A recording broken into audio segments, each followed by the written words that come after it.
sometimes with the Aerobin composter, people struggle with opening the bottom access doors. This usually happens when there's a lot of very moist, very good compost that has compacted down and is sitting on top of the door.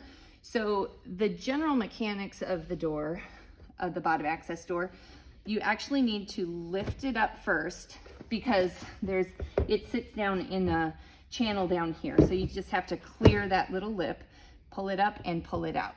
So usually what happens is there's this ledge on the inside of the door and all that heavy compost comes and it can sit on this ledge. So you really need to get some leverage, to get some power to lift up that heavy compost.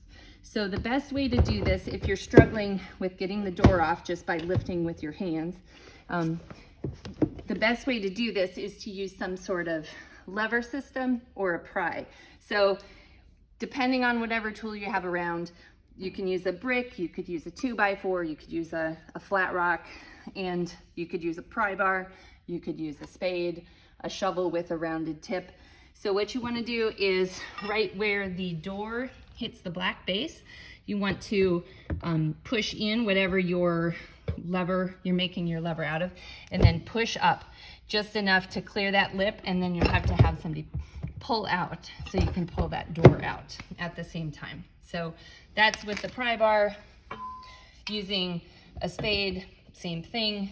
Do it so you're using it as a lever, you can get more power. If you're really struggling, if you have a spade, you can just get that tip in there and stand up. You could even, step down on it this way if you're really struggling.